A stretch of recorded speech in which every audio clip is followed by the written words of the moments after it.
Our invocation this morning will be led by our immediate past president, Larry McKenzie. Larry? Thank you, Eric. The strength of Toastmasters is in its members. It isn't in strength in numbers, but strength in our actions. In this meeting this morning, may each one of us hear and receive supportive coaching so that we continue to develop and grow our leadership and communication skills. Hansel B. Duckett said, "What this country needs is more free speech worth listening to." Today, let us learn to think, listen, and speak so that our speech will not only be worth listening to, it will move the hearts and minds and souls of those that are listening. Amen. Mr. President. Thank you so much, Larry. Good invocation this morning. Now we'll do the pledge. Okay. I pledge allegiance to the flag, United States of America, and to the republic for which it stands, one nation, under God, indivisible, liberty and justice for all. Thank you so much for that. Good morning, fellow Toastmasters and most welcome guests. I would like to welcome our guests this morning, our returning guest all the way out from Poland, Kinga. Kinga, thank you so much for joining us today. And we have another guest, Carlos. Carlos, where are you from? I am from Mexico City. I am from the Lloyd Club here in Mexico. And I'm very pleased to be here. We are happy to have you here this morning with us. Are there any announcements before I turn the meeting over to Marty?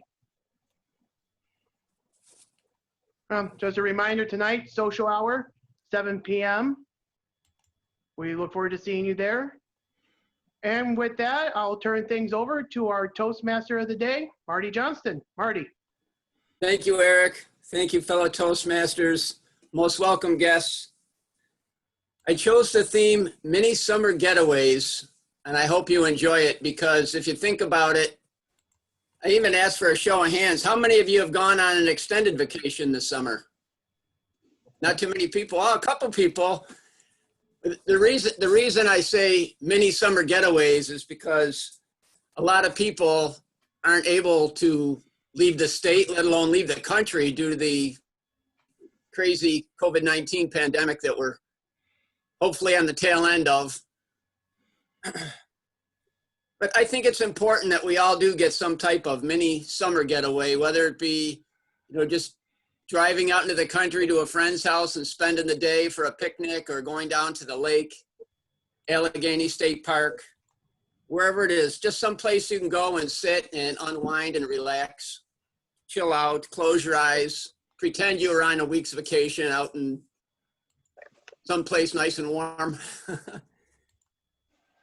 I'm going to keep some filler information brief because we do have 3 prepared speeches today, and one of the speeches is a longer speech. So with that being said, I would like to make a toast, actually. Make a toast. If anyone has a glass or a cup of anything, raise it. And here's to hoping that each of you have some type of mini summer getaway before the summer ends and you enjoy yourself and your family. Cheers. Here. Moving into the job holders this morning, I'd like to start with our word master, Ryan Flory. Ryan? You see Ryan? We'll come back to Ryan because I honestly don't see him. He said he was going to be here. We'll come back to Ryan. Master, Kinga. Kinga, good morning, welcome. Could you share your duty as Master for us today? Hello, today I would like to be a counter. A counter is a role who helps with verbal crutches, how to avoid verbal crutches and how to prevent not to use them. And of course, at the end of the meeting, I will give you my report about your other verbal crutches like pauses. And it's very important to to not use these verbal crutches because lots of people use them at the radio, and sometimes it's difficult to hear such monologues with full of verbal crutches. And that's why Toastmasters helps to learn how to avoid them. Yeah, and keep good luck with not using verbal crutches. Thank you, Kinga. Our grammarian this morning, Dave Licata. Grammarian? Mike Licata. Mike Licata. Mike Licata. Good morning, Mr. Toastmaster, fellow Toastmaster guests this morning. My job as the grammarian will be to pay attention to everyone's use of the English language, the good and the bad, and report back at the end of the meeting. Thank you very much. Thank you, Mike. Quote Master David, now's your turn. Quote Master David. Welcome to Studio A. Mike's in Studio B. I like this one. If you want to be safe on the streets at night, carry your projector and slides of your last vacation. Helen Mundus. Thank you very much. Jester Steve Smith. Morning. I'm going to. Normally, this is the week I would go to Michigan. That's why I'm using this coffee mug today. Now, I told my suitcases that we wouldn't be going anywhere this year. Now I'm dealing with emotional baggage. Oh. I got another one. Oh. I have another one. A couple met in Myrtle Beach and fell in love. And they tried to figure out how to keep it going. He said, it's only fair to warn you, Linda. He said, I'm a golf nut. I live, eat, sleep, and breathe golf. And she said, well, since you're being honest, so will I. I'm a hooker. I see, he said pensively. Well, then he smiled. It's probably because you're not keeping your wrist straight when you hit the ball. Thank you, Steve. Our timer this morning, Jen Zapla. Hello, I will be your timer this morning. For those of you competing in table topics, our club goes for 1.5 to 2 minutes. So you'll get the green at 1.5, yellow 1:45, and red at 2. For evaluations, it'll be 2 to 3 minutes, 2, 2:30, and 3. And for the speeches, typically they're 5 to 7. So I will be waiting for the evaluators to give me their time. I'm going to use the backgrounds today, so if you are speaking, make sure that you pin me or you can see me in your view, and you will see the green light, the yellow light, or the red light. Thank you. Thank you, Jen. Our Jester Master this morning is Jill Roaring. Jill. Good morning, fellow Toastmasters. My job, and this is the first time I've done this job, is to pay attention to the nonverbal communication that everybody does as much as possible in this format and report at the end of the meeting. Thank you, Jill. Our Quizmaster this morning, Beth Banks. Quizmaster.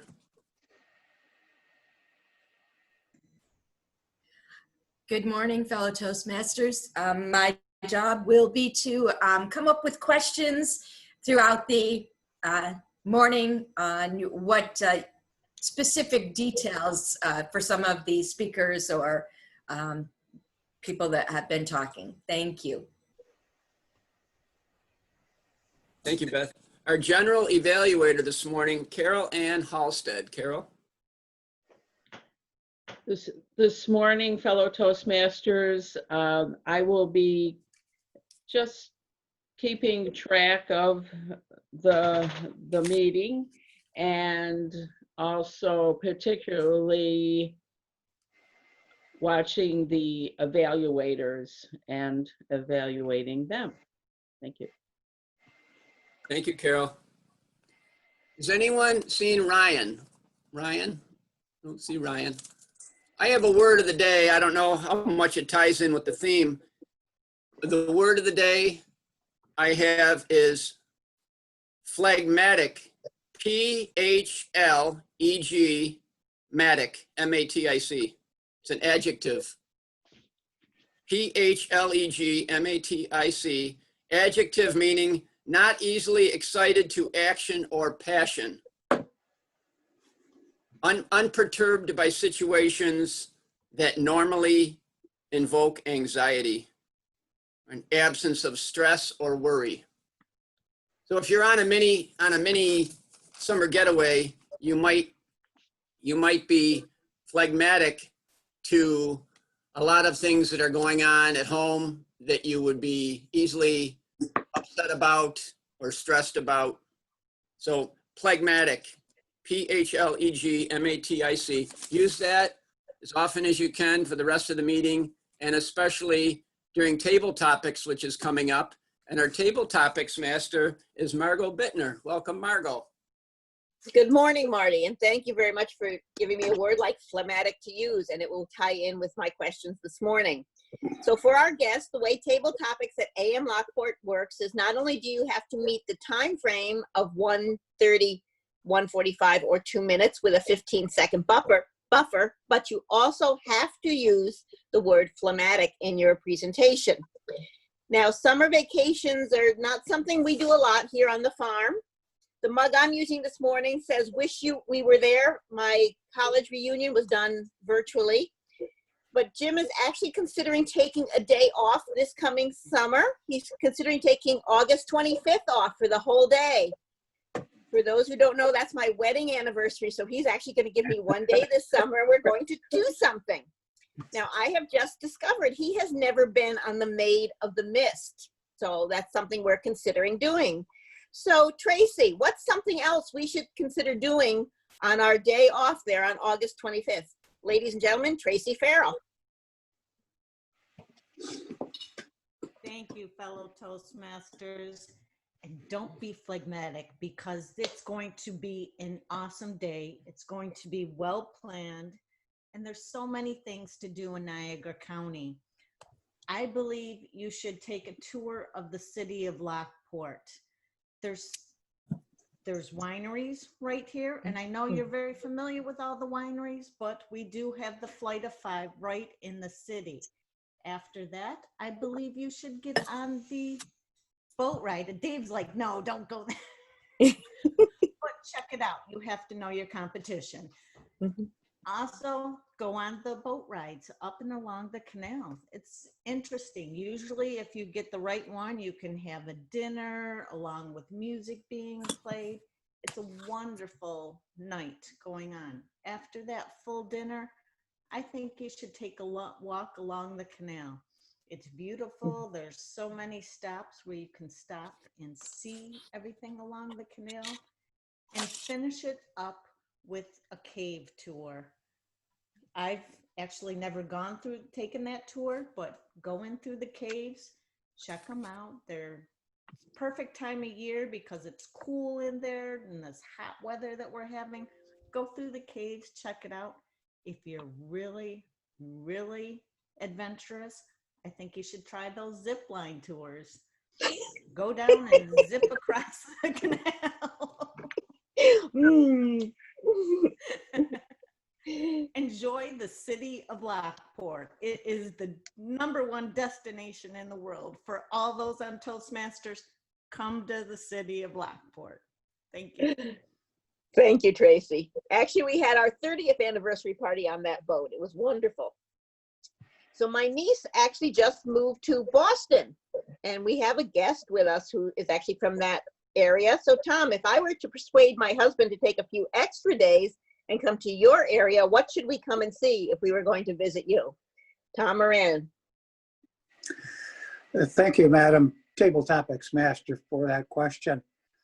Oddly enough, I came to Boston in December. Now, I came here because we have grandchildren up here, and I was looking forward to visiting with them. However, shortly after we came here, we went to Florida for a couple of months, and we came back to Boston in end of March, first part of, or end of February, first part of March. And that is when this whole COVID-19 thing started. So we have not had the opportunity to visit with our grandchildren or even our own children. So I have tried to remain phlegmatic, not stressed out. But as far as a vacation for me, I would say, since I haven't seen anything in Boston and I don't have any I have probably a lot of recommendations, but I don't know if anything is open. They haven't been in my case, and those places that are open are so restricted that they're very hard to see. So for my case, what I do is I sit out on the back porch and pretend I'm somewhere else. It's very easy for me growing up poor in the small town of Appleton. I always would imagine that I'm somewhere else. I kind of have a Willy Loman complex. So that's what I've been doing here. My mini vacations, I often end up at my vacation, I fall asleep. So that's what I've been up to, and that's what I would recommend. So thank you, Madam Table Topics Master. Thank you, Tom. Now, my fellow Toastmasters know that every January we go on vacation. We are cruisers because that's the only way I can get my husband truly away from the farm, although we are putting off our 2021 cruise to 2022. So Carlos, if you're willing, if I was going to cruise in your area and visit Mexico City, what should I see in Mexico City? Carlos, are you game? Great. Thank you, Madam Toastmaster, Table Topics Master. Sorry. Here in Mexico City, we aren't phlegmatic about the pandemic, and that's a big problem because many people go outside thinking that the virus is a scheme of the government and manipulation or fake news kind of thing.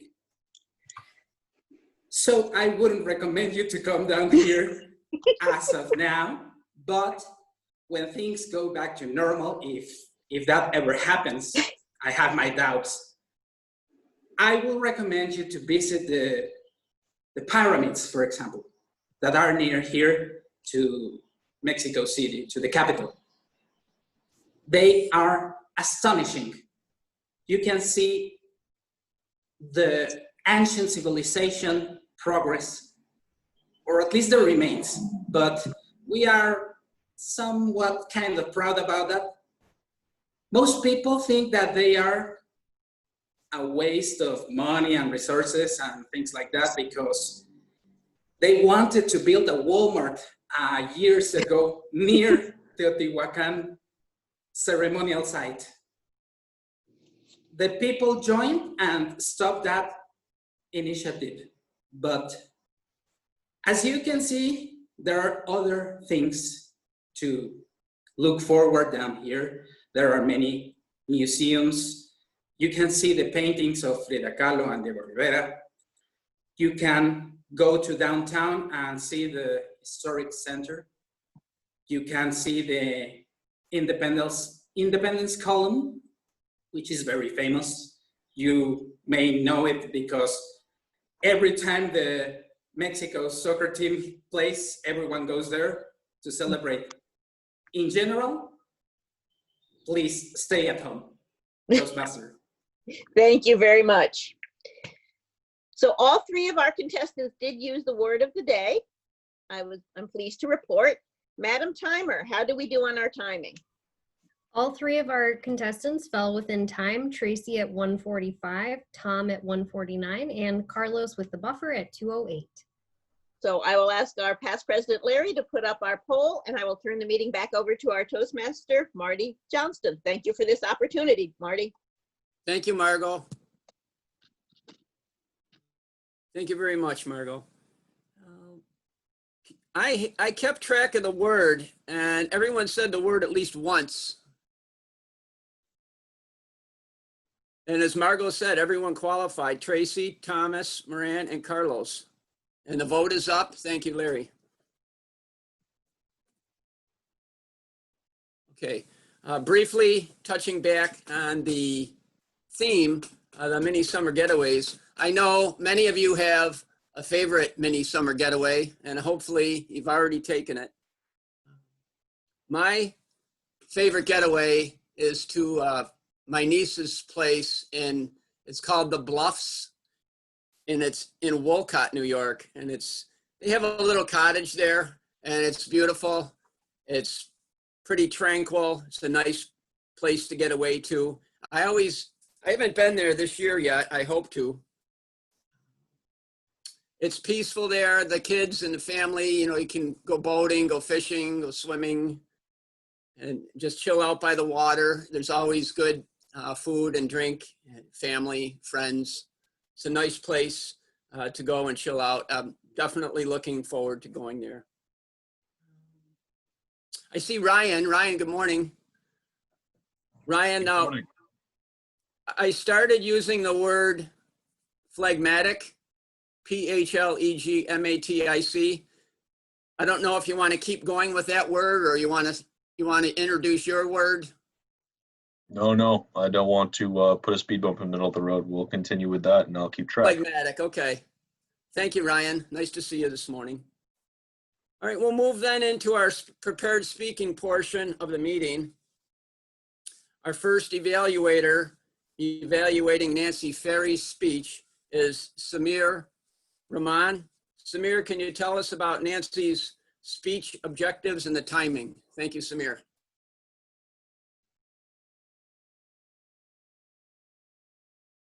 I don't see Samir. Okay. Would anyone like to fill in for Samir?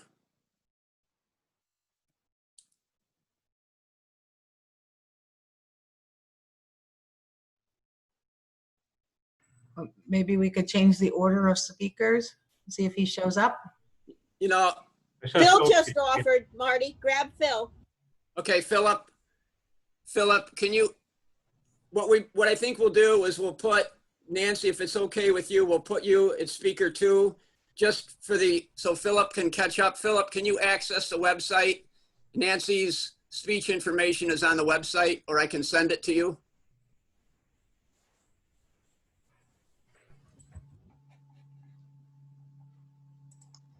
I will look it up. Okay, let me know if you need assistance. All right. Okay. Oh, then we will come back to Phil and Nancy. Our second evaluator is Cecilia Marcy. Cecilia is here, and she will be evaluating Larry Eggert's speech. Cecilia, could you please tell us about Larry's objectives and the timing? Thank you, Cecilia.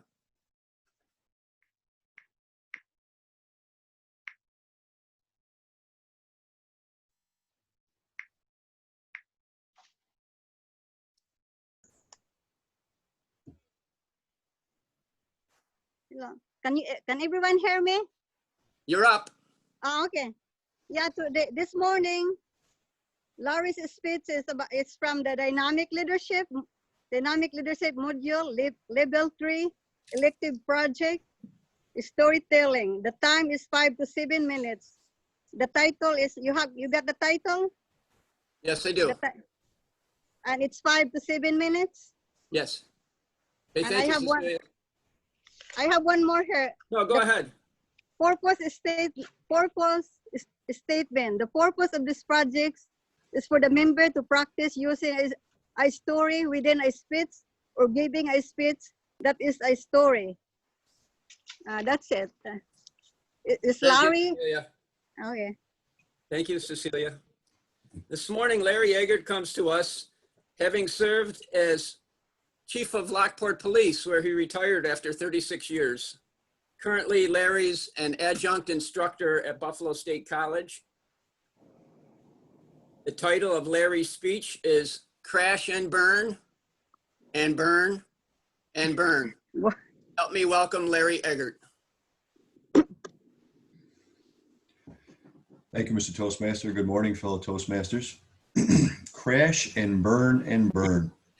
Or, if you're in a hole, stop digging. What gets you into trouble isn't always the bad decisions you make. It's the subsequent digging as you attempt to justify the bad decision. So obviously this speech is going to be a storytelling speech, but it's also going to talk a little bit about leadership and the consequences of decision making.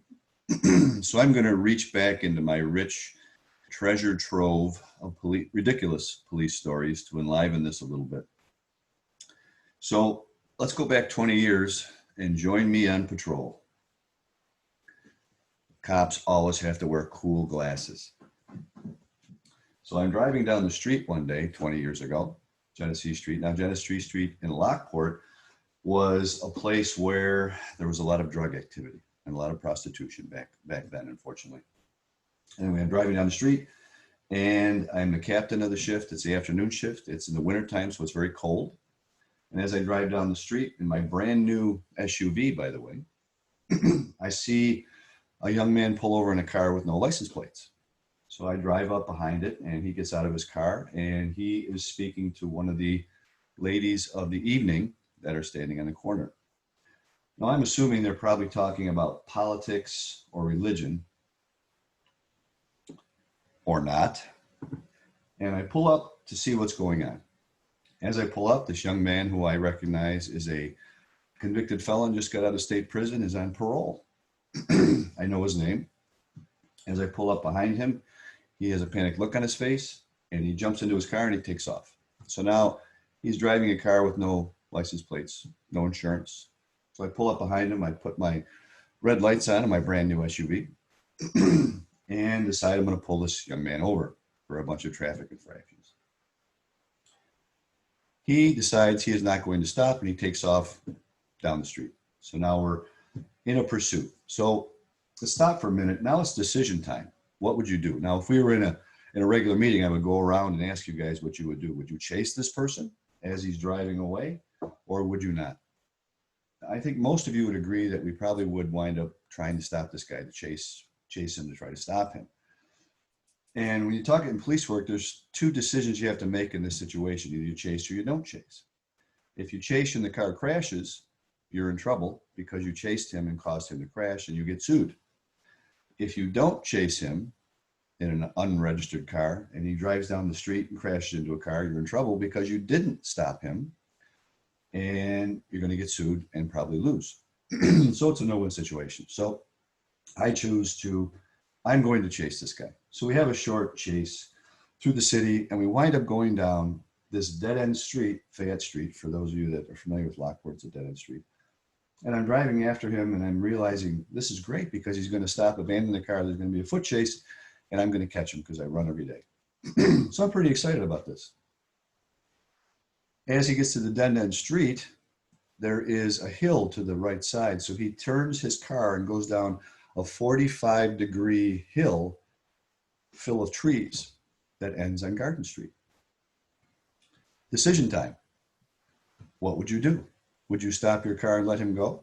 Now I know the guy, so all I really have to do is get a warrant for his arrest after this is all said and done. Go pick him up. He'll be violated on his parole and everything will be good. So here's where I started digging my hole. Here's where I started to literally crash.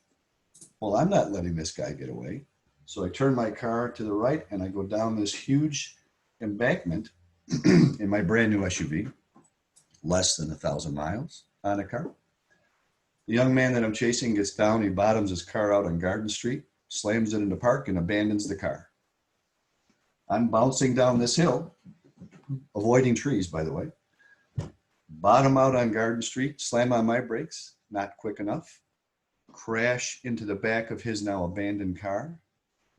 $7,000 damage to this brand new SUV. Awesome. So now I'm digging the hole deeper. But I'm now in a position where even though I've dug the hole and I realize that I made a bad decision, I have to finish this. So I don't have to dig anymore.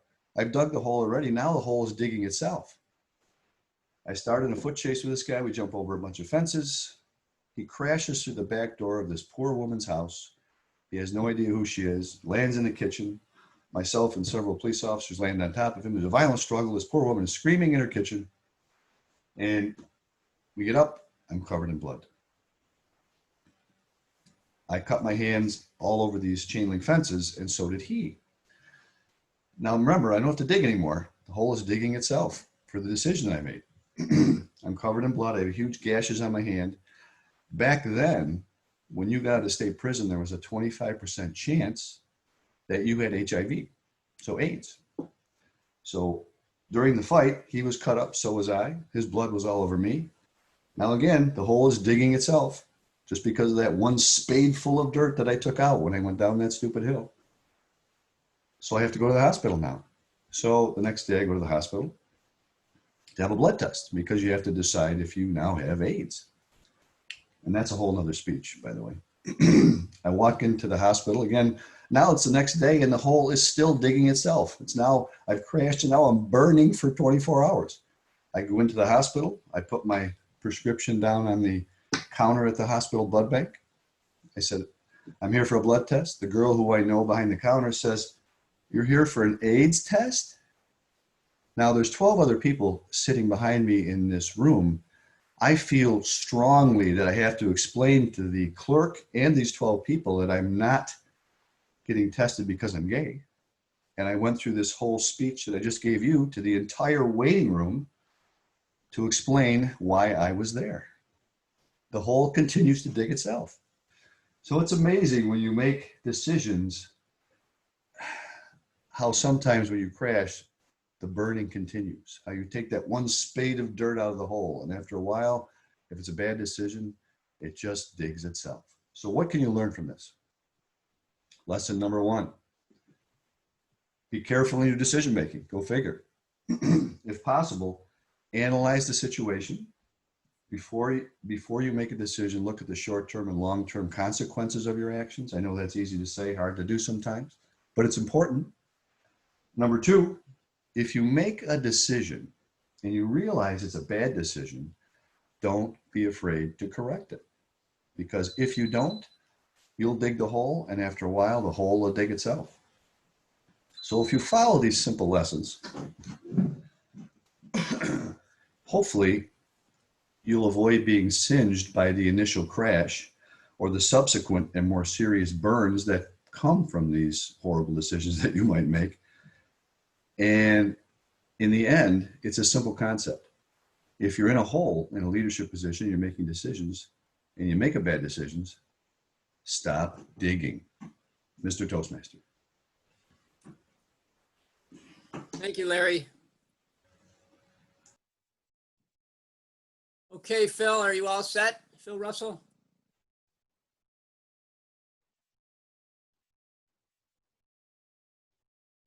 Back. I are ready. I are ready. Okay, beautiful.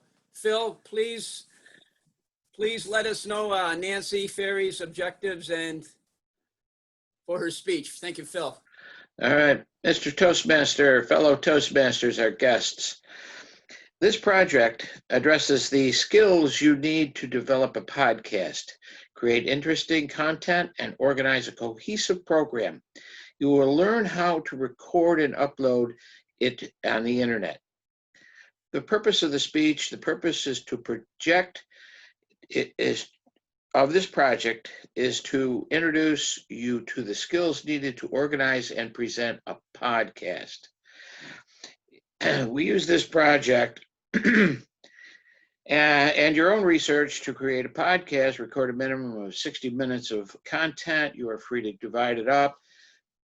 Nancy has put this to a 5 to 10 minute speech. That's what she told me on her. Let me just double check her chat. It's going to be 5 to 10 minutes. Let's go back here. Excuse me, I'm sorry. She's going to do a 10 to 15 minute speech. What she has done is it's normally a 2 to 3 minute introduction, a 5 to 10 minute podcast, but she has altered it on her own to do a 10 to 15 minutes. And she's doing, this is a practice for an actual live podcast. Now, it's from the Pathways Dynamic Leadership Create a Podcast. It is practice for a podcast later this month. Again, the timing is 10 to 15 minutes, and there you have the title of the speech, Mr. Toastmaster. Yes, I do. Thank you, Phil. All right. Nancy Faery this morning. The title of her speech is, "How Did You Pull It Off?" Please help me welcome Nancy Faery. I should mention that Nancy is in charge of ministry at Lockport Hospice, and my family and I had a beautiful experience last year working with Nancy upon the death of my father, James Johnston, at Lockport Hospice. I have nothing but good things to say. Please help me welcome Nancy Faery. Good morning, fellow Toastmasters. This morning, live on our podcast, I have a special guest with me this morning. That special guest is Nancy Faery, Director of Spiritual Care and Bereavement Services at Niagara Hospice Incorporated. Please welcome Nancy Faery this morning. Good morning, Nancy. Thank you so much, Larry, for inviting me here today. It's a pleasure, and thank you for being with us. Nancy, during this time of the pandemic, did you initially think that you would be able to have any type of memorial events this year? And how did you come about creating the virtual remembrance ceremony? Well, let me begin by saying it definitely was not a phlegmatic experience. I was full of stress, and the thought of not having to do a memorial service was wonderful. It put me in a stress-free place. And then in my heart, I knew we really had to do a memorial service. We needed to help people to remember their loved ones, especially in this time of isolation. What I did was I made some phone calls, I did some research, looking for possibilities, what's out there. I connected with our IT department, all the departments, everybody putting in ideas. And then I took a deep breath and I scrapped all of our previous plans and started our creative juices flowing from ground zero.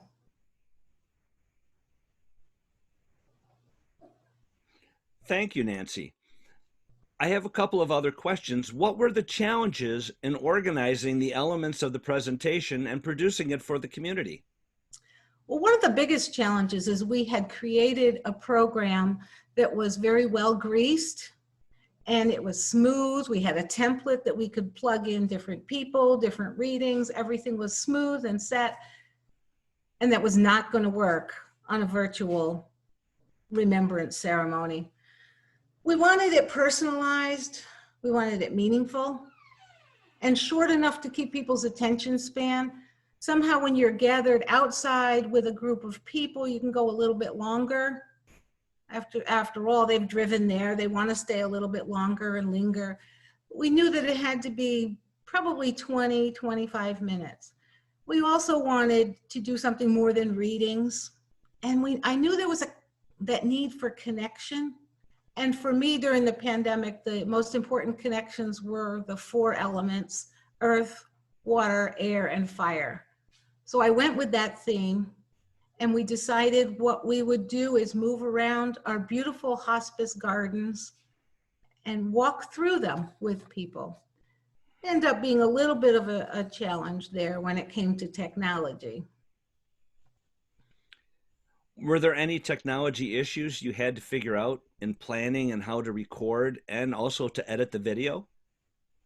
Absolutely. The idea of walking through the gardens was not as fluent as I thought. You can't do that with a kind of equipment that we have. We're fortunate enough to have this wonderful IT department, a PR department, and an events department. However, we do have a limited budget and our equipment is limited, and we were definitely not prepared for this pandemic and for the suddenness of it. It was all so quick, and we couldn't wait until we had everything down perfectly to make this happen. We needed to do it because we knew that people needed it. The technology, we began by expecting to do a live presentation on YouTube. And as we moved through this, it became more and more complicated to do it live, thinking about weather conditions, the possible wind, rain, gathering our people to do it in a socially distancing appropriate way became more and more difficult. So what we ended up doing was doing it in segments, one at a time, and then editing it. So the editing, fortunately, I didn't have to do very much of it. I handed it over to the IT and they scratched their head and worked on it for a very long time. The most complicated one was someone taped the fire portion of the service from their phone at home because we couldn't have a fire there and at the hospice house. So uploading that onto the is what she tried to do, email it, and then it had to be cut into all these little segments. And later on, we learned that there was a much easier process, which is part of what I'm learning now in this whole video challenging world for me. That we're not professional production companies, and I need to be kind to ourselves and say, this is just what we can do, the very best we can do at this time. So that's what some of the challenges were. We realized that running names and pictures was the most difficult to connect with a live video without some kind of very awkward transition. So that's why we ended up using a recorded version. With your recorded version, what kind of feedback did you receive from the family members who watched the video of the ceremony? Actually, I was very surprised. I received amazing emails. I'll read you one of them. Nancy, it was beautiful. My niece and I both cried. So moving and very well done. It was really good to light a candle, take time out to be with my niece and to honor my sister. We asked people to bring a candle or some kind of object that reminded them, a picture, whatever, to place in front of them during this service so that they would have their loved ones in front of them in whatever way they could. Most of the people that responded had very, very positive things to say. Some of them were about the simplicity of it and just being gutsy enough to do it and appreciative that we did the best that we could. There was only one person that got really angry. She called me and actually screamed at me because she didn't have internet. After I helped her de-escalate and talked a little bit about her grief, we did find ways in the community that she was able to access some internet and she was able to get on. If you found this to be the new norm, what would you do differently or add to the ceremony if you had to do it again next year or in the future? The first thing I would do is mic people instead of using the camera microphone, which is something I've learned. The second thing I would do is make the mailing much simpler. We did not realize the enormity of the process for mailing. I didn't anyway, because I don't usually do those kind of things. We had no volunteers, and I had this great idea of ordering forget-me-not seeds to send everybody. So everybody would have something, they could plant it and remember their loved one. However, every other hospice in the country or the world and every person having a wedding had ordered out all of the forget-me-not seed packets in the that were available. So I ended up ordering a 20-pound bag of forget-me-not seeds. If anybody needs any, give me a call. We ordered them, and then we had to measure exactly the same amount. Oh, then I had to buy, of course, the envelopes, and I had to print up labels to go on the envelopes. But we had to measure out the exact amount of seeds, so it was like 1/8 of a teaspoon in each one because it was bulk mailing. It was very complicated, and I used a lot of technical support, people, and clinical support from people to fill seed packets at the last minute because the seeds didn't come in and we needed to get the mailing out, that kind of thing. The things that I would change, because I've learned a little bit more about some of the technological ways that we can do things, I would do a little bit more planning and coordinating with the experts in that field. and obviously pick a different theme. Are you hearing different concerns from families recently grieving during the pandemic, where social distance and isolation present new challenges for them? Absolutely. I'm hearing from the bereavement counselors that what used to be maybe 10 phone calls in a row of calling somebody and saying, we're here for you, here's how we can support you, please give us a call back if you choose to have support, and hang up and make another phone call.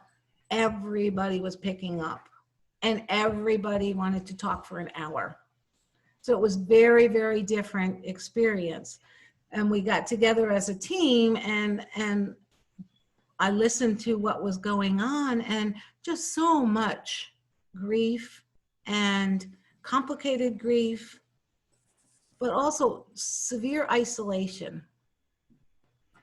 The feeling of not being able to have a funeral, no calling hours, no wakes, no burials. When people lose a loved one, oftentimes they gather with their family from all over the country. People come and visit and stay and talk and share stories. The neighbors bring cookies or casseroles. You have a lot of people are connected with their faith communities. And these things were all gone or very, very minimal. Some churches were doing funerals with 10 people allowed, no more. What happens if you have 6 kids and 20 grandchildren, and who do you say no to? Where do you start? And I anticipate down the road that we are going to see a lot of delayed grief and very different. I don't know how that will look, but I think we will see a lot of different needs in the community. As we conclude our podcast this morning, could you tell us how your staff is connecting remotely with families? Are you doing video conferencing, or are you having online dialogue on a Facebook group? Yes, we are. The first thing we did was we started a Facebook closed support group to allow people to share their feelings. Then we started some Zoom support groups. Our counselors have been doing FaceTiming with families. And then I've boosted up our website to include short videos. Right now we have initial grief, anticipatory grief, cooking for one, guided grief meditation, and a yoga for grief. So these are all things, and also I added a huge bibliography, which I just had a few small books recommended, and I added a huge big bibliography. This has really taught us something about being stagnant. We have done the same old in a lot of ways for many years, and this has been a huge growth opportunity for our hospice to learn how to meet needs of people in different ways. Not everybody wants to or can or does enjoy sit in a circle kind of support group or support over the phone. People have all different needs and different times that they can do things, and we've had a huge response from the things like the closed support group. Somebody can get up at 10 o'clock at night and type something in and wait for a response from somebody another day. I'm looking forward to the challenges that face us with this pandemic and the new learnings that we've experienced. And I think it will open up our minds to brand new ways of connecting with people in their grief and in their loss. And thank you so much for having me here today. I appreciate this opportunity, and I look forward to further podcasts and conversations. Thank you so much for visiting with us today. There's so much more that we can learn from your experience. Let's do a follow-up interview in the future. Thank you for joining us today. Nancy Faery, Director of Spiritual Care and Bereavement Services from Niagara Hospice. Thank you. Thank you, Nancy. Thank you, Larry. Moving into our third prepared speaker is Len Thornton, and Thomas Heldwein is Len's evaluator. Tom, please share Len's objectives and the timing. Thank you, Tom. Thank you, Mr. Toastmaster. Well, this morning, excuse me. This morning, we're going to be hearing from Leonard, one of our more experienced speakers. He's doing a research and presenting project. He's going to give us a well-organized and well-delivered speech on a topic of his choice, which is researched. It can be in any format, and the time is 5 to 7 minutes. Mr. Toastmaster, you have his title. I do. Thank you, Tom. This morning, Len Thornton comes to us as owner of Information Services Support and IT of Lockport, New York. Len, as many of you know, is involved in technology. Len is our go-to guy for technological questions, issues, topics. Len's title this morning is Hybridizing. Please help me welcome Len. Thank you, Marty. Good morning, Toastmasters and our welcome guests. Hybridizing. I wasn't sure that was a word, but it seemed to fit for me. Now, if you're from the field of botany or horticulture, it typically means blending two different plants to achieve the qualities of both. Okay, I'm not talking about plants this morning. I'm talking about merging what we have here with our Zoom meetings back into a bricks and mortar face-to-face Toastmasters experience as we were originally chartered. Now, Toastmasters International gives us a couple options. There have been always online clubs where the members would just remote in and they had no physical meeting place. They existed online only. They have, with the COVID-19 pandemic, allowed clubs to be online attendance clubs, wherein up to half of their members can be remoted in using Zoom or other online meeting alternatives. Now, we've gone back and forth with this club. What do we do when we can finally meet at Tom's Diner, which you see in the background here, our typical or our current meeting venue? Well, this venue always presented some challenges. We are a strong club, we have a lot of members, and we would be at capacity in that room. Additionally, at any given meeting, there would be about 8 people sitting in the booths where their back was literally to the speaker. So they didn't have a line of sight to the lectern. Being able to hear at the either end of this long room was difficult, and we had to add a PA system and a speaker down at one end to mitigate that problem. And from this recent photo that Larry sent me, they now have plexiglass barriers between the booths, which is going to further limit our ability to hear in that room.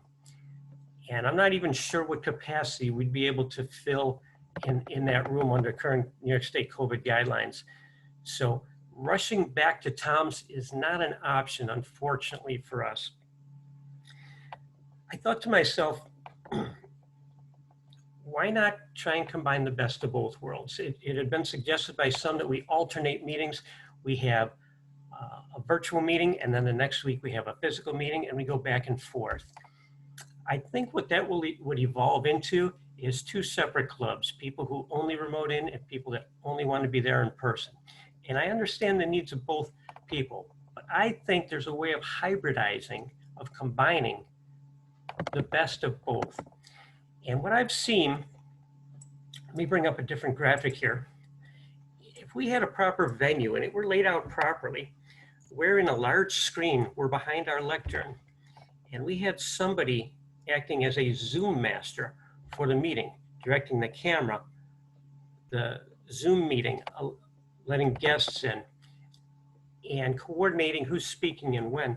I think we can pull this off. We are a phlegmatic club. We pivoted quickly to the online meetings once COVID-19 hit, rather than just give up our meetings, because it means so much to all of us. Additional advantages are we've been able to see members from out of town. I myself have been out of town and been able to attend meetings. It's been wonderful.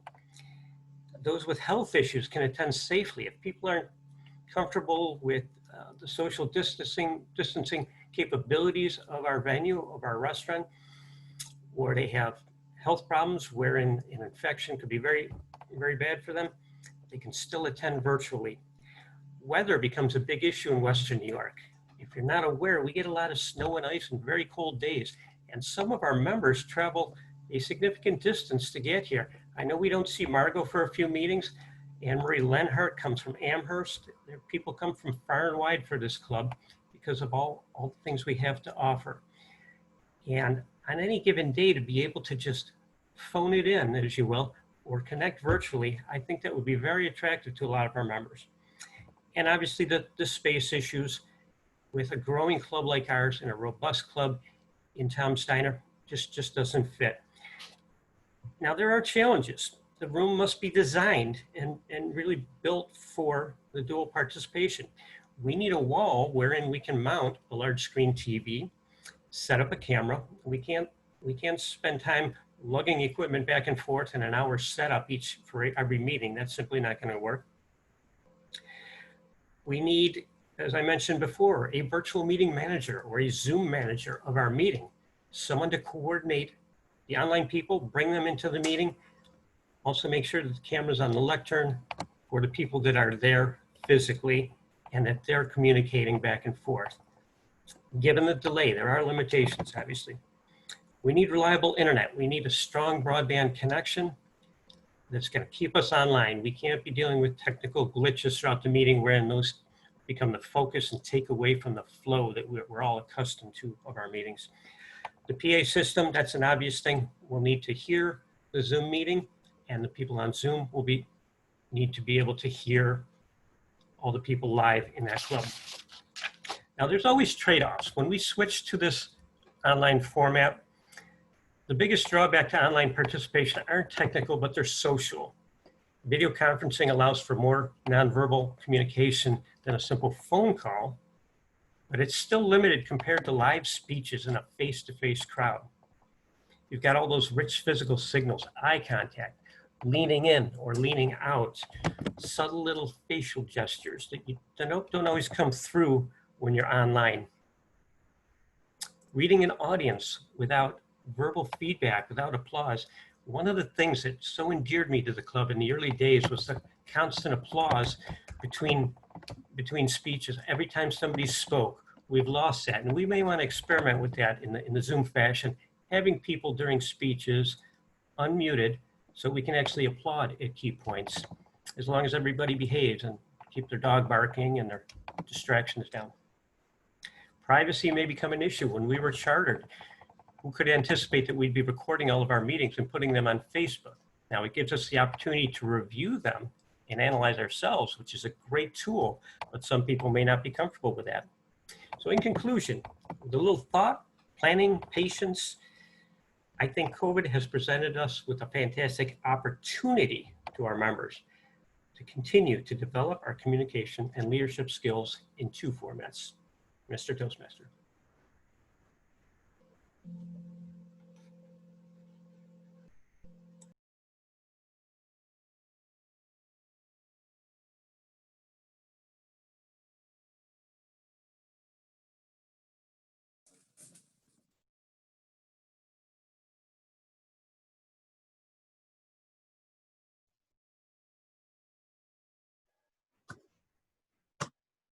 Marty, you're on mute. Timers report, please. Yes, our first speaker, Larry, did go over with 8 minutes, so unfortunately he did not qualify with the buffer. Nancy came in at 14:05 and Len came in at 7:23, so he did come in with the buffer, so the other two speakers did qualify. Thank you, Jen. Okay, and Larry will be sending the voting around. Thank you very much.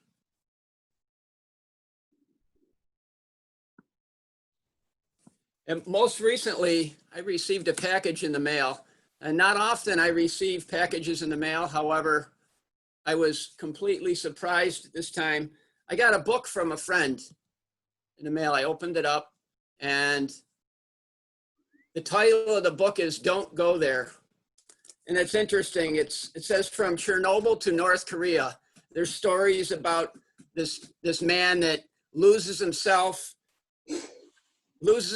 on vacations in different countries. And then he says he finds everyone else in the world's strangest places. So if you pick up a nice book, if you're not able to get away on a mini summer getaway, chances are if you find the right book, you're able to absorb yourself in the material and really focus on the book and take yourself away to some faraway places. At this point, I'd like to move into the evaluation portion of the meeting. And we'll start with Cecilia Marcy evaluating Larry Eggert's speech. Cecilia, welcome.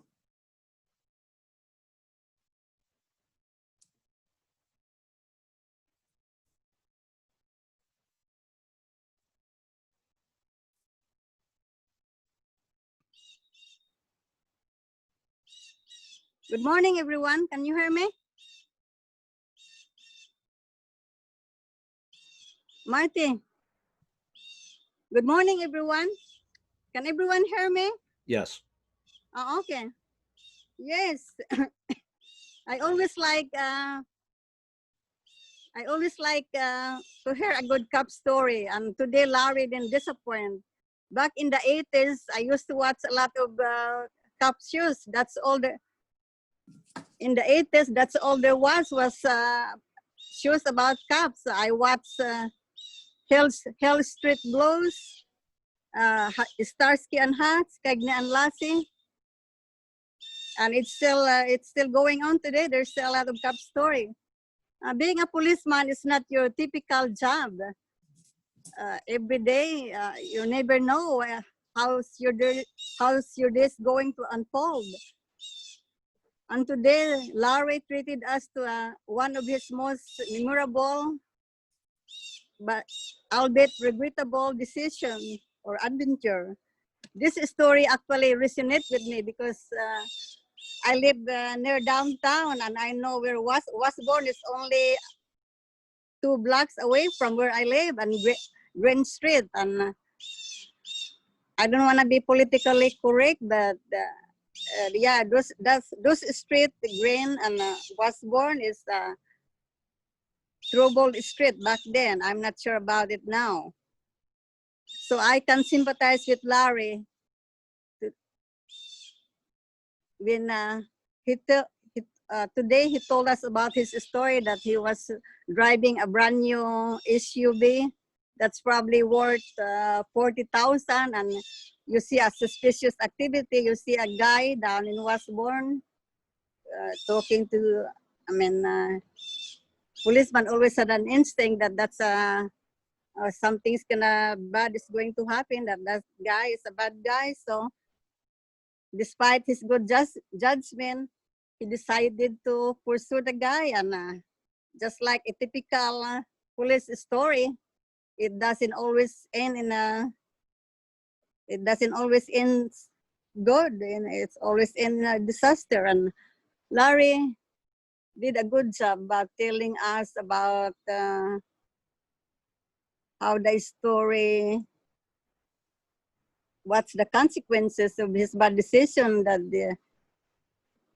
he's afraid that the guy might have AIDS, and he even went to the it's a bit embarrassing when he went to the pharmacy, and the clerk wasn't so discreet and shout about if Larry has AIDS, because he has to be tested with AIDS. So it's that story, that's typical cop story. It's kind of tragic, but to me it's a bit sad that Larry make it fun and interesting.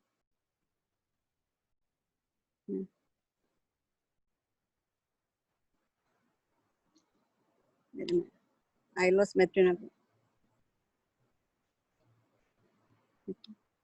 Yeah, as I was saying, that Larry make it fun and interesting, but that just I think this is wait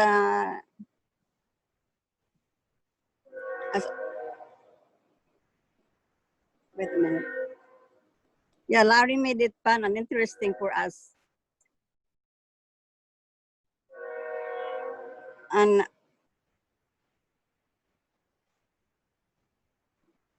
I know it's not fun for Larry, but with Larry, it's with Larry, it's not really your, to me, Larry doesn't look like your typical policeman. I think it's more Larry McKinsey that looks more like a policeman. When you have when you think of a policeman, you think that a policeman should be burly and big and not so serious like Larry. But so I don't know, I'm probably out of topic here. My train of thought, I'm still, maybe I need some coffee, but I think everyone enjoy Larry's story because he gave us a window about what a typical policeman's job, the difficult decision that we have to make. And my only suggestion for Larry is, I know he wears glasses. Maybe he could have maybe he doesn't have the receipt. He doesn't have the prescription for the. I know this is not funny. He should have the prescription about the AIDS test. Maybe that happened 20 years ago. So that's all. That's all I can say for the day. Thank you. Yeah. We got our next evaluator is Phil Russell, who'll be evaluating Nancy Faery's speech. Welcome, Phil. Enthusiasm. Enthusiasm. Nancy, you had it great. You picked the right person to do the interviewing. Larry was great. Your enthusiasm at the open, and that's key. It brought us all in, brought me in, because to me, the opening is so important. If you catch me, then all of a sudden, I'm going to listen to the rest of the speech. So that was great. That was excellent. Now, one of the things that I would like to see you work on, we all have to work on it, is eye contact, looking into the camera. It's one of those things we have to work on. But I think in your case, it would be, especially in a podcast, looking straight at will work. Now, one thing, if you're going to do where you are, I might work on checking out the lighting, shadows in your face, because that's important too. You're doing a live podcast, they call it. It will enhance the speech if we can see you better. I don't care where it's done, either at hospice or at your home, but make sure the lighting is good. When we do our television programs, lighting is crucial. So work on that too. Now, that's a challenge for you. One thing I really liked, when you put up that this was a Pathways project, in that, I got the introduction, what the purpose was. I read it. It was a little bit awkward, but that's fine. I had it. Then I also had the evaluation. So I went through and did the evaluation on that form. And I can get that to you quickly now because it was there. And have all those things. I evaluated them, gave you some compliments, gave you some ideas on how to help yourself. So you did a good job in preparation for this particular speech. It was excellent. It helped me as an evaluator jumping in on the fly to do it. I was prepared because of technology got me there. That's one of the things I think Pathways helps us a lot with, is the technology. I can be very poor at technology, but by you helping me, it made me do this evaluation for you. So I really like it. Now, the other thing is, make sure at the end, closing is important as the open. So people remember what you were talking about. And what that is keep that enthusiasm high. It's a tough job. You're in a difficult situation, but keep that enthusiasm high, because that is the key to your whole podcast. Great job, Mr. Toastmaster, fellow Toastmasters, and our guests. Thank you, Phil. Our next evaluator evaluating Len Thornton's speech is Thomas Heldwein. Welcome, Tom. Thank you. Well, we got a wonderful speech from Len this morning on all the things he's done to research what we could do for hybridizing. He did exactly what he was supposed to do. He first set himself up with the logos of his speech, where he showed himself to be an expert in the field, so that we would all listen and understand that he understood the problem and was going to tell us all about it. He then went through the logical chain of events. He talked about how this club was formed, how members come from far away, weather conditions, all the different challenges that we were going to have, and how we adapted to the pandemic. But then later on, we went ahead and started to think about, how do we go back into the physical world? Well, hybridizing. That was part of his opening and part of his closing. Very well done to put it in both and to flow the entire speech in a logical logos order. He showed passion. I think the one improvement that I would say is Len is normally very well centered on the camera and is very calm and is phlegmatic. But on this speech, he seemed to lean in a little bit too far. He was a little too close to the camera, so we couldn't see his hand gestures. I would really love to have seen his hand gestures a little bit more. I could see a couple of them come up to the screen, but because of the fact he was leaned in, it definitely limited it. His eye contact was fairly good. There were a couple times where he was looking down, so I'm assuming his notes were below. I think that we talked about having your notes near the camera so that you're looking at the camera. Other things that were very well done. He researched how other people conduct hybridized meetings, the equipment that's required, and how we would have to adjust our meetings in order to be able to have both online and a physical space at the same time, and the need for an additional role where we would have to have someone control that technology. Overall, very well researched, very well presented, and I look forward to seeing how we hybridize the meetings, Mr. Toastmaster. Thank you, Thomas. Could we have a timers report, please, Jen, on the evaluators? Yes, we can have a timers report. Cecilia unfortunately did not make time today. I don't know if she had trouble seeing the timing, but she had a long enough evaluation for 2 evaluators at 5:35. Is that a record? Anyone in the club know? We also had Phil and Thomas evaluate today, and they both did come in time. Phil at 2:55 and Thomas at 2:39. Thank you, Jen.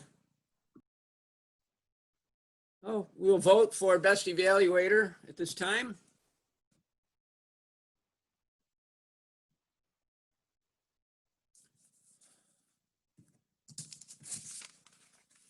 Okay, at this point, I'd like to call for reports. I'd like to start with the Master report. Kinga? Hello, can you hear me? Yes. It was a fantastic meeting with no verbal clutches at the beginning. And according to the introduction of the roles, only Stefan 1-0 and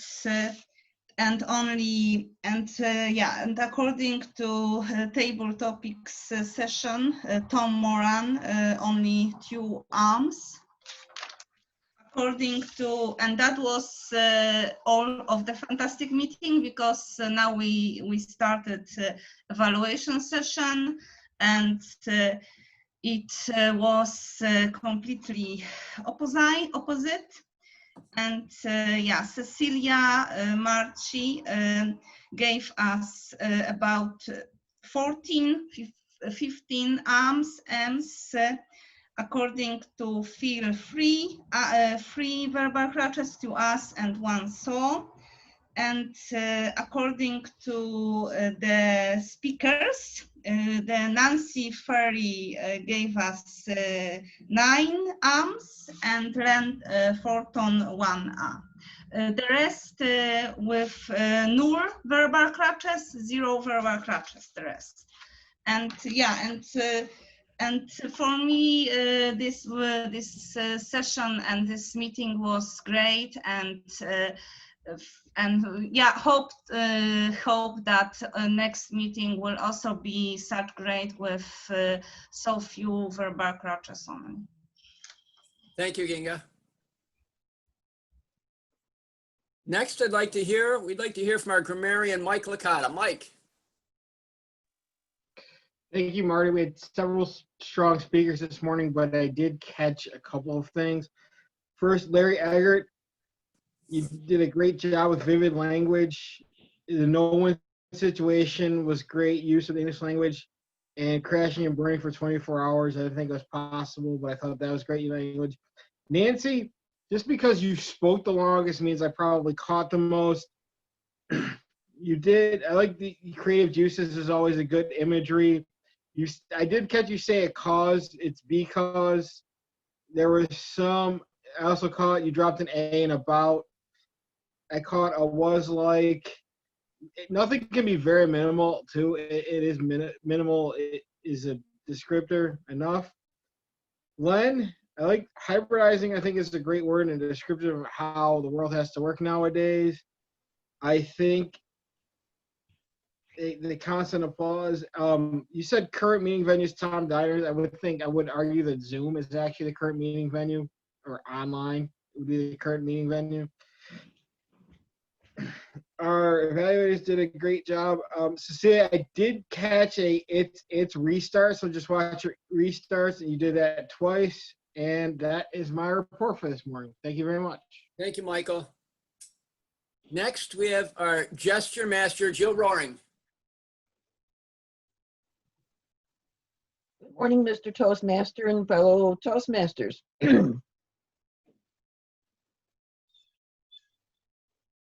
Not to be phlegmatic. Let's see, Tracy was accentuated her table topics with hand motions considerably. Carlos had very expressive facial and hand motions when he was doing his table topics. Marty, I noticed you often looked sideways when you were doing your vocalizations. Now for the speakers. Larry, there's so much to speak about for your speech that I can't say it. You full of gestures and facial, and you leaned in for emphasis. You had sunglasses, went sideways for the driving. You imitated the 45-degree hill, the red lights flashing, bouncing, and even did something about the blood. Phil, you need to check your view. Especially when you first introduced Nancy, it was not so bad when you did your eval, but only half of your face was viewing. Len had considerable facial, and it was good. His use of background graphics was good. Cecilia had limited eye contact. And then Phil, when he did his evaluation, he did a fist pump at the end. And he did have good eye contact with the camera, even though he only had half his face visible. And that's my report. Thank you, Mr. Toastmaster. Thank you, Jill. Now we'd like to hear from our quiz master, Beth Banks. Beth.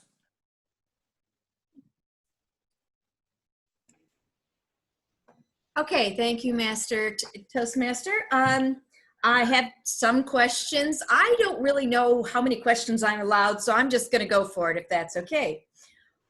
In Steve's jest, what were the two characters in the jest? His luggage. I didn't hear that. His luggage and something else. Pro golfer and a prostitute. Yeah, what was the hooker? The hooker. I said hooker. I thought I had you there for a minute. Where did Margo talk about going for her anniversary? Bay to the Cruise. Bay to the Mist. Very good. Oh. What street was Larry Eggert patrolling? Genesee Street. Tennessee. Yeah, Tennessee. And what were the 4 elements that Nancy wanted to include? Earth, fire, water, air. Very good. Thank you, Master Toastmaster. Thank you, Beth. And our word master, Ryan. Thank you, Mr. Toastmaster. The word of the day today was phlegmatic, or having an unemotional and stolidly calm disposition. I didn't do overly well. I got Nancy, Tom Heldwein, and Jill that used the word of the day. If you had used the word of the day and I did not pick up on it, I apologize. But phlegmatic, having an unemotional and stolidly calm disposition.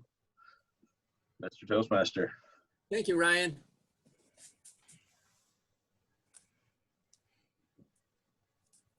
At this point, I'd like to call on our general evaluator to evaluate the Toastmaster and the evaluators and help announce the winners. Carol Ann Halstead, welcome. Thank you, Mr. Toastmaster. The theme of today's meeting was a very, very good choice, given the fact that we aren't able to do our regular length vacations this year. And it was nice that 2 of our guests participated in jobs. And all of the speakers spoke in a phlegmatic way. They weren't stressed, they knew their material, and they were speaking about, for a better word, non-phlegmatic situations, the decisions that police officers have to make, dealing with grief during the pandemic, and finding a way to continue our meetings in this different world we're living in. All of the evaluators did well, Cecilia let us kind of think about the situations that police officers can find them in while she reviewed Larry's speech. Phil and Tom, in reviewing their speeches, did very well in the sandwich format, giving very positive and also some suggestions for improvement. And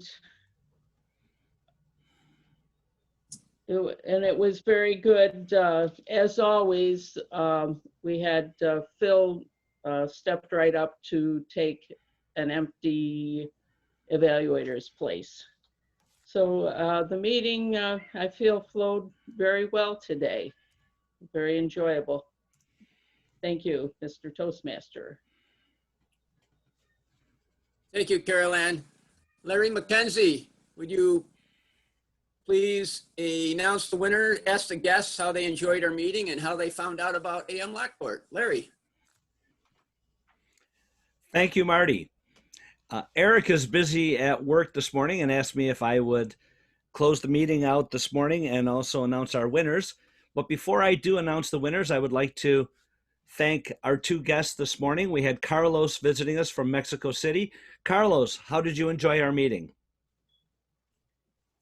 Yes, I was very excited of being here.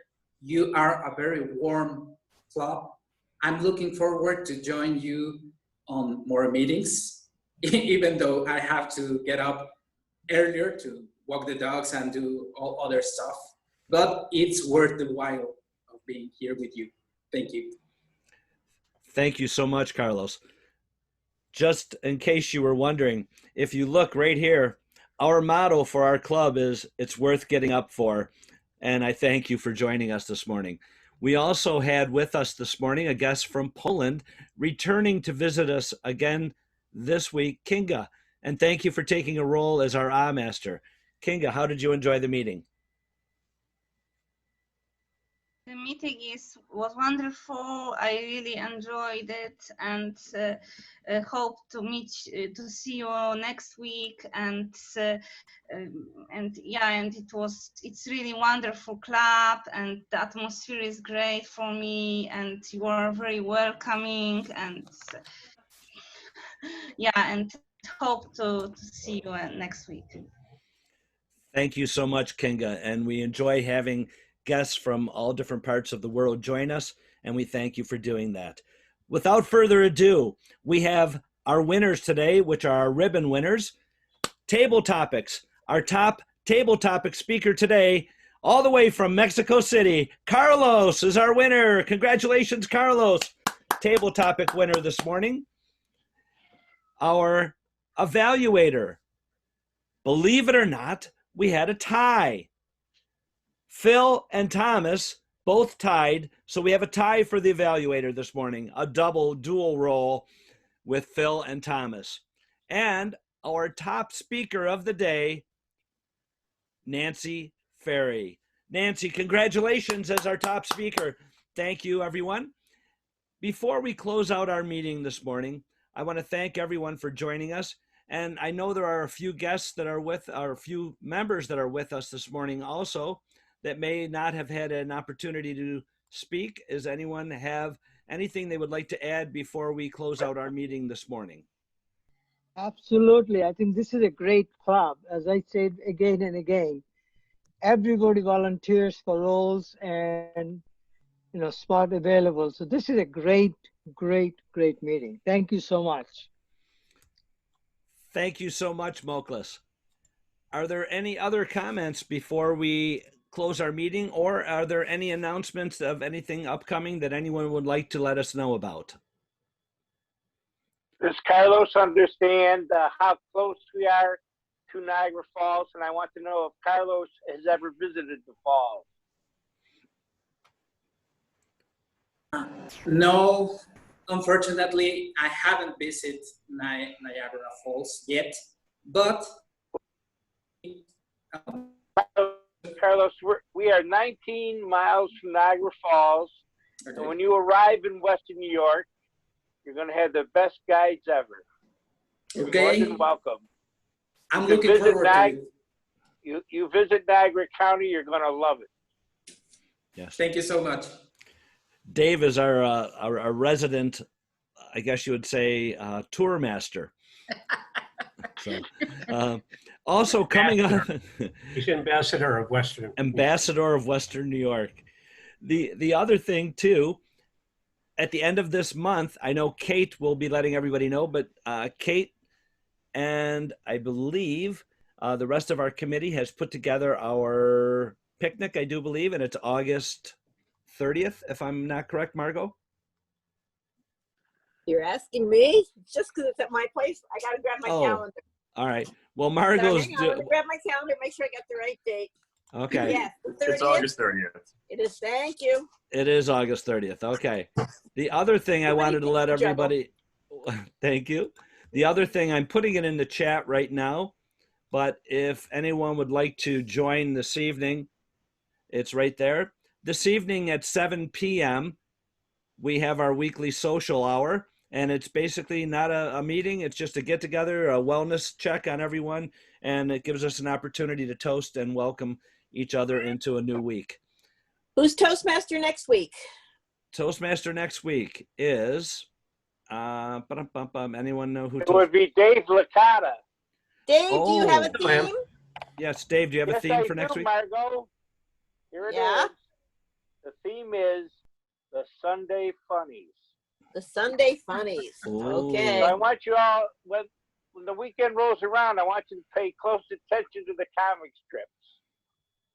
Where do you find comic strips? You got them in the Buffalo or the Boston Globe. Who gets a paper anymore? Oh, a newspaper. Hmm. Oh, God, I Yeah. haven't seen one of those in years. They have them available online. Keep it up, Moran. Speaking of online, you've been promoting a bridal shop lately. Is there some announcement coming here shortly? No, my cousin's two daughters opened a bridal shop. Oh, They opened it up in Clarence, so I'm helping them promote. I thought maybe one of the boys had maybe made a decision. Sure. Yeah. Hey, Tom? Yes. Didn't the newspaper go out? It's obsolete. I haven't seen one in years either. No, I haven't seen. It's- You know it what? gotta I be saw obsolete. one laying in somebody's driveway one day. Well, I went to pick it up. I Well, didn't know what it was. on that note, hang out for a couple of minutes, gentlemen and ladies. I'm going to officially close the meeting. If you'd like to stay for post toasties and continue our conversation, please do so. But the meeting is officially adjourned.